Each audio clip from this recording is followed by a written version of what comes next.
मार्ग बहुत गंभीर है। उस मार्ग को चलाने के लिए तीर्थंकर भगवान होते हैं। विषय समझना, पूर्ण कर रहा हूं। तीर्थंकर भगवान होते हैं और तीर्थंकर भगवान सारस्वत जी, समझ बालक, क्षत्रिय पुत्र, सम्राट पुत्र, एक भी तीर्थंकर लुहाड़िया जी किसी गरीब के घर में नहीं जन्मा। और इन तीर्थंकरों को सुंदर होना बहुत जरूरी था, बहुत जरूरी था। नहीं तो मालूम ये लुहाड़िया जी क्या बोलते, तो काले कलयुटे हों, जिन्हें घर में खाने को ना हो वे मुनिराज बने। शांतिनाथ स्वामी तीर्थंकर ही नहीं थे, कामदेव थे। कामदेव ही नहीं, चक्रवर्ती भी थे। सो धनपतियों को ही पता चल गया, चक्रवर्ती सुंदर चेहरे वालों को मालूम चल गया कि कामदेव और मित्र 100 इंद्र जिनको नमस्कार करते थे धीरेन्द्र तीर्थंकर थे। ऐसे महापुरुष ने जिन शासन को आगे बढ़ाया है, और तीर्थंकर परंपरा जब हमारी विलीन होने लगी तब इस शासन को अनवद्ध केवलियों ने चलाया।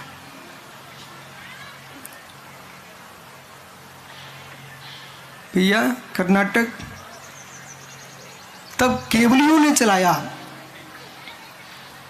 और केवली परम सूर भी अस्त हो गया। हमारे शासन को कौन चलाता, तब श्रुत केवली भगवान है, द्वासांग के ज्ञाता। देखो लुहाड़िया जी, ये आपके दिल्ली में बैठते हैं, लोंडे जी, कौन, गोंडे जी, ये हमको देने आए बड़ौद में हार। तो एक सज्जन बोले, क्या गोंडे जी हार दो।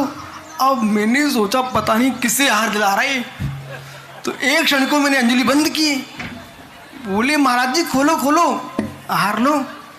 तो फिर मैंने चेहरा देखा धीरे से, मेरे चेहरा तो कोई सज्जन आदमी का दिख रहा है। बोले जैन हूं मैं। तो मालूम आपने बहुत बड़ा काम किया।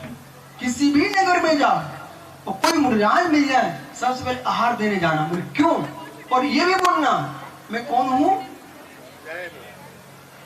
जैन नहीं, वर्तमान इस पद पर हो, अल्पसंख्यक आयोग के अध्यक्ष। तब ये बच्चे छोटे छोटे देखें, जब अल्पसंख्यक आयोग का अध्यक्ष मुनियों की भक्ति कर सकता है तो हमें क्यों नहीं करना चाहिए। जितने बड़े लोग हैं, धनपति है, ज्ञानी है, पदों पर है, विद्वान है, विद्वानों को सारे काम छोड़ करके, दिनेश भाई सुन रहे कि नहीं, सारे काम छोड़ करके विद्वान को परिधान करना चाहिए। मात्र यहाँ मंच से मुनि भक्ति के काम नहीं चलेगा, स्व परिधान करके खड़े हो गए तब समझ आएगी विद्वान भी मुनियों के चरणों में बैठे हैं। भैया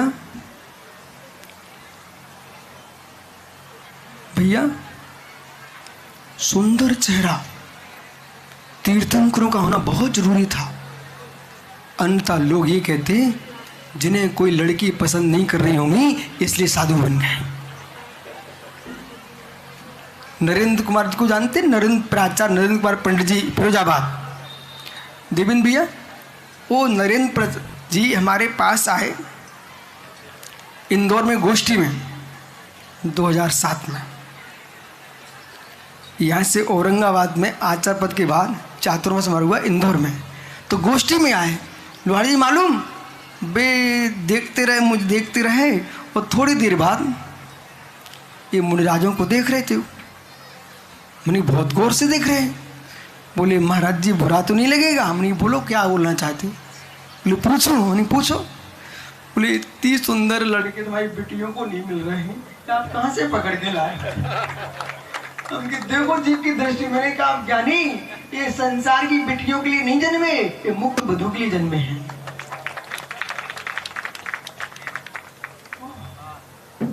तो भैया तीर्थंकरों का सुंदर होना बहुत आवश्यक था। क्षत्रिय कुल में राजपद पर होना बहुत आवश्यक था। इतनी महान होने के बाद भी दीक्षा लेकर चले गए। प्रभुत्व शक्ति जहां होती है उसकी आज्ञा चलती है। प्रभुत्व शक्ति जहां होती है उसकी आज्ञा चलती है। जिन शासन में प्रभुत्व शक्ति चाहिए थे, इसलिए क्षत्रिय पुत्रों ने दीक्षा ली और उसके उपरांत केवलियों ने और श्रुत केवलियों ने मित्र इस परंपरा को आगे बढ़ाया है।